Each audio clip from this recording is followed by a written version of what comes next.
I made a joke about swapping my husband. It was meant to be funny, one of those light, throwaway lines that get a laugh and fade away. But that night, the laughter never came. We were at a friend's dinner in the suburbs. Soft jazz hummed in the background, candles flickering, wine poured too freely. The kind of evening where everyone talks about vacations and promotions, pretending their lives are perfect.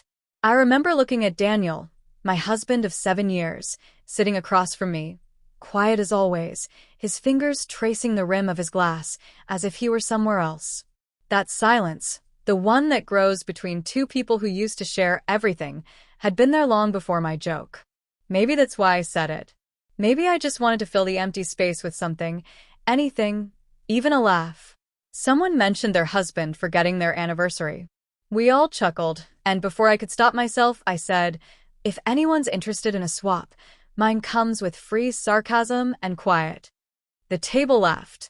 Everyone but him. Daniel's eyes met mine slowly, calm and cutting.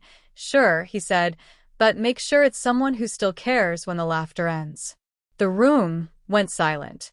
You could hear a fork drop somewhere to my left. Someone cleared their throat. My cheeks burned, not from embarrassment, but something colder. I tried to laugh it off. Come on, Danny. It's just a joke. He didn't flinch. That's what people say when the truth slips out. For the first time in years, I saw it, pain, weariness, maybe even bitterness. He stood, excused himself, and stepped outside for air. The rest of the night blurred into forced small talk and strained attempts to return to normal, but the damage had been done. When we got home, the silence felt heavier than ever. He hung his jacket, loosened his tie, and sank onto the couch without a word. I followed, searching for something to say, anything, but my voice failed me. Finally, I whispered, I didn't mean to hurt you. He studied me for a long moment before answering. It didn't hurt me tonight. You just reminded me how long I've been invisible to you. My chest tightened. I wanted to argue, to insist I still loved him, to explain I was only trying to be funny. But the truth was, I hadn't really seen him in years either. Between work, family dinners, endless routines, we had stopped noticing one another. He went to bed early. I stayed on the couch, staring at the shadows dancing on the living room walls. His words echoed in my mind like a curse. Someone who still cares when the laughter ends. The next morning, the bed was empty. His keys were gone. His side of the closet looked thinner, and a folded note lay on the nightstand. My hands shook as I opened it. Don't worry, you won't have to trade me. I've done it myself. I dropped the paper, breath caught somewhere between shock and guilt.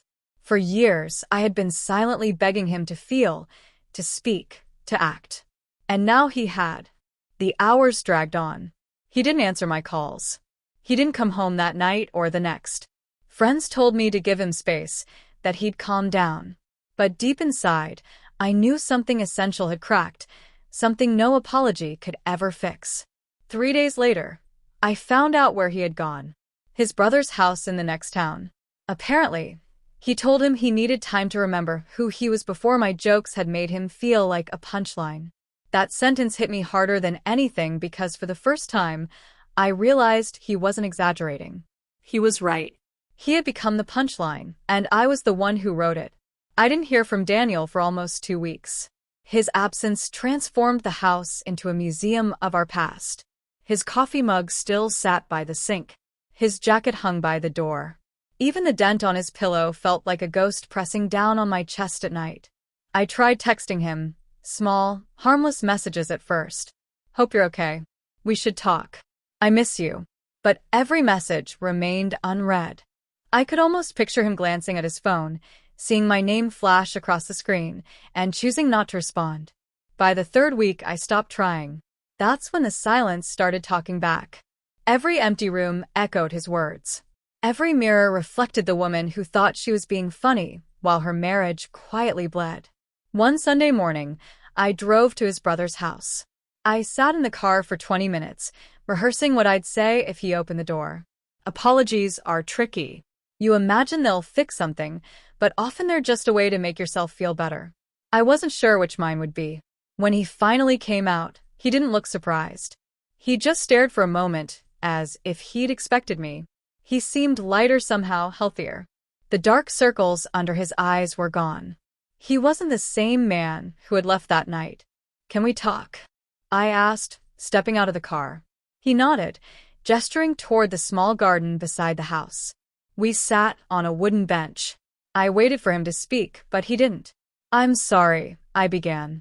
"That night, I thought I was clever, harmless." He nodded slowly. "I know. I didn't realize how much I was hurting you." His eyes locked with mine. "That's the thing, Sarah. You didn't realize because you stopped seeing me. You stopped noticing me. I was just there, someone who paid bills, fixed leaks, took out the trash. I stopped being someone you talked to, someone you respected." I wanted to argue, to insist it wasn't true, but the truth was right there in the man beside me, the one who had already said goodbye before I even realized. "I was angry for a long time," he continued quietly. "But the more I think about it, the more I see that you weren't cruel. You were just tired. Tired of pretending we were still the same people we used to be." Tears stung my eyes. "So what now? Are we just done?" He sighed. "I don't hate you, Sarah, but I can't go back to being someone's punchline. Not even for love." There it was. Not loud, not bitter, just honesty. And that honesty hurt more than any shouting match ever could. We sat for a long time. The wind whispered through the trees, and for a moment, I imagined reaching out, holding his hand, begging him to come home. But I knew it wouldn't change a thing. When I finally stood, he did too. "Take care of yourself," he said. "You too," I whispered. And that was it. No dramatic goodbye. No cinematic kiss in the rain. Just two people standing amid the ruins of what once meant everything. Driving home, the roads felt longer than ever. Every streetlight reflected on the windshield like fragments of the life I had carelessly shattered. I pulled into the driveway and sat until the sun dipped behind the trees. Inside, the silence greeted me again, but it felt different now, less accusing, more reflective. I walked to the kitchen, picked up his mug, and washed it. The first thing I had done for him in a long time without a joke attached. Weeks passed. I went back to work, kept to myself, started therapy. Sometimes I caught myself drafting messages I'd never send. "I'm proud of you. You deserved better." But eventually, I learned some apologies are meant to live quietly in your chest, not someone else's inbox. Months later, I ran into him at a grocery store. He was smiling, really smiling, the way he hadn't in years. He looked at peace. Standing there under the fluorescent lights, I realized maybe we both finally got what we needed. He found his voice again, and I finally understood the cost of treating love like a joke. As he walked away, I whispered under my breath, "I hope you found someone who will still care when the laughter stops." And for the first time, I didn't need a reply.